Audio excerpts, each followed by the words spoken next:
Hello, I'm Jim Costello, Administrative Services Analyst with the City of Oxnard Finance Department. This presentation provides information on the proposed Public Safety Pension Property Tax Assessment for fiscal year 2024-25.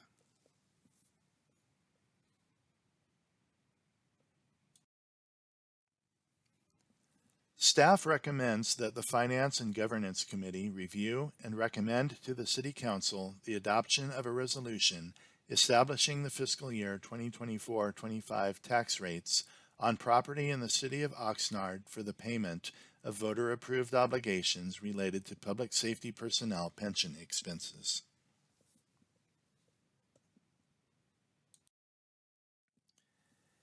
In 1951, the residents of Oxnard voted to enroll the city's fire and police public safety employees into the California State Employees Retirement System, now known as CalPERS, and obligated the city to pay the annual cost of participation in the system via a property tax levy. Each year, the Council adopts a resolution establishing the annual tax rate for this voter-approved obligation. Following the passage of Proposition 13 in 1978, the California Supreme Court, in the case of Carmen versus Alvord, ruled that such an obligation qualifies as a voter's approved indebtedness, thus making it exempt from the 1% maximum rate allowed by Proposition 13.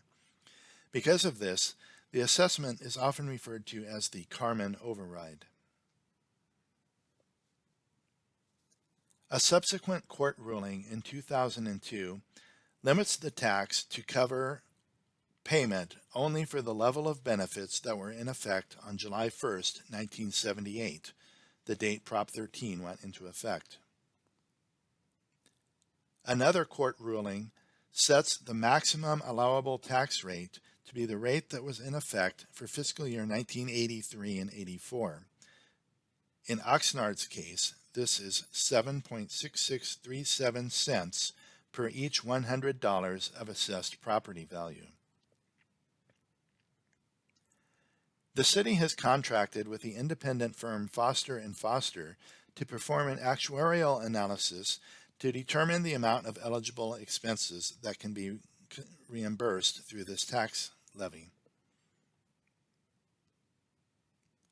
The proposed budget for fiscal year 2024-25 includes approximately 137 positions in fire and 242 positions in police. The total estimated public safety retirement cost for these positions is $28,027,068. The estimated cost that's eligible for this funding is $18,946,120. The balance is paid through other sources, primarily general fund.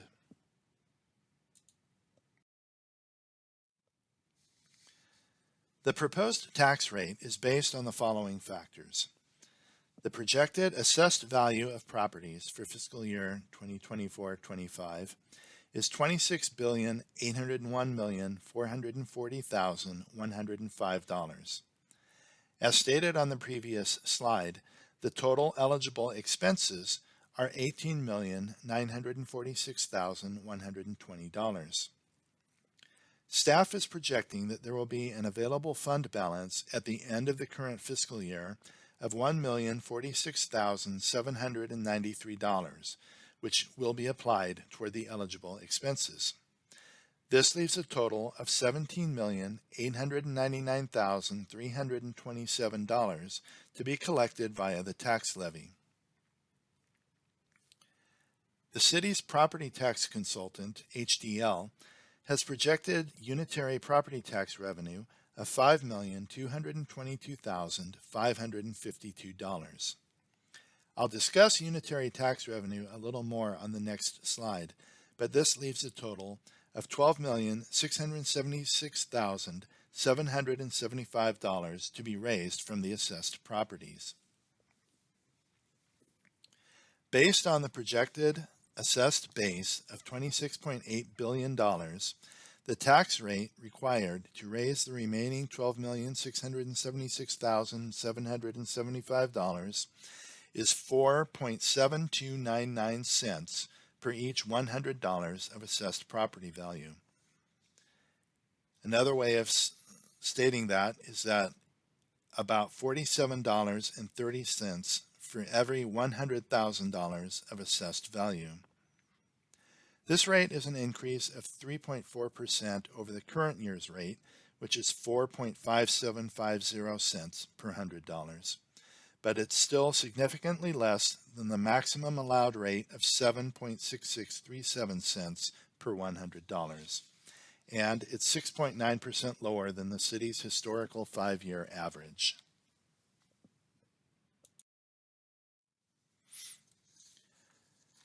This is some background on the unitary property tax.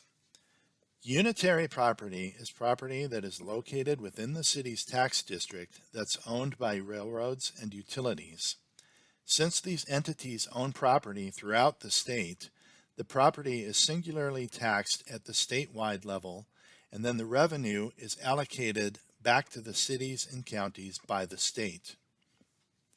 The city of Oxnard has been receiving revenue from unitary properties beginning with fiscal year 2020 and 2021. This was following an audit initiated by our property tax consultants at the city's request.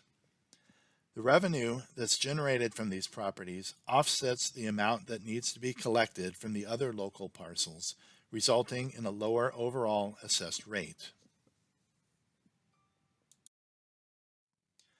Once again, our recommendation is that Finance and Governance Committee recommend to Council the adoption of a resolution establishing the public safety retirement property tax rate for fiscal year 2024-2025.